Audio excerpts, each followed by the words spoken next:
IP Stretch, 7 videos stretching you further on your IP journey. The topic for this video is impact. And specifically, our task is going to be to go deeper into context, the who, what, how, when of your presentation. And we're going to specifically help you look at 3 types of application of this idea. But underneath it all, I want you to understand how context is king. Let me start with a quote. And actually, it's a quote from a novel, a book, an old one from 1813, written by Jane Austen. Let me say no more. Let me just give you the first few lines. It is a truth, universally acknowledged, that a single man in possession of a good fortune must be in want of a wife. It's lovely language, but what it does so nicely is set up the context of the book. I know it's going to be about a man and a woman and marriage in some form. I know that there is a fortune, and I look forward to all the things that that often leads to. I also know through the phrase that there's some uncertainty, there's some playfulness in there around does he really want to get married, and how that sets up the narrative. I know how to respond to the story, which is one of the reasons why it's such a good book. From the outset, I know how to react to what I'm being told. Okay, so that's a literary example. Let me give you a very different type of example. Let me give you a really quite abstract one. This is from Thinking Fast and Slow, Daniel Kahneman's book, and this is an example he gives, which I just love. And he's talking about something as simple as information, and here is a piece of information. And probably what you're seeing is in context of this. Certainly, it's now very clear what that information is. But what can happen is sometimes what I actually mean is this context. In each case, that information is the same, but your reaction as an audience is fundamentally different based on whether I'm talking about across or whether I'm talking about down. Because when it comes to information, as you pass it across, context is king. So let me give you a story behind this, a case study, a science story. And this is one from Uri Hasson, a professor at Princeton in neuroscience. And he talks about many things in an excellent TED Talk, but one thing he mentions is this piece of research. And it's a classic piece of research. You have 2 groups, and I'll tell you about those differences in a moment. But the thing worth knowing up front is what they each individually did in the research is they listened to a story by J.D. Salinger, but they did it lying down in an fMRI scanning machine so that Professor Hasson could scan their brain as they were listening to the story. But this is research, so we need 2 groups, and we have group 1, where they were told very clearly at the beginning, before the story, that the wife was in the wrong. Group 2, however, yes, you've guessed it, they were told that the husband was in the wrong. So what do we see in their response? What do we see in the fMRI scanning on their brain?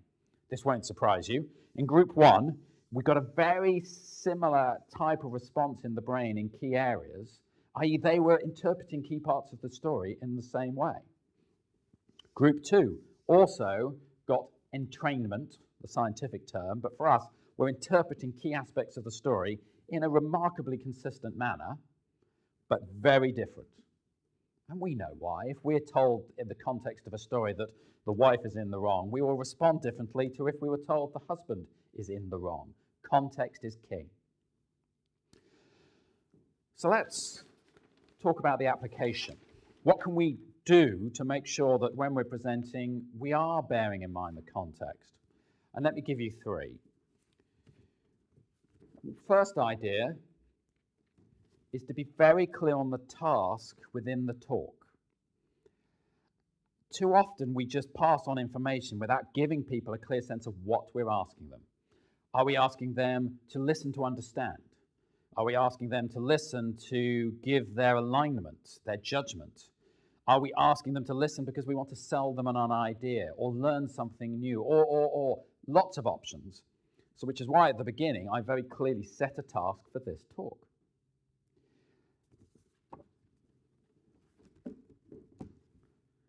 Another example is quote, which is used often in presentations, but actually it's a very good way of setting a context sometimes.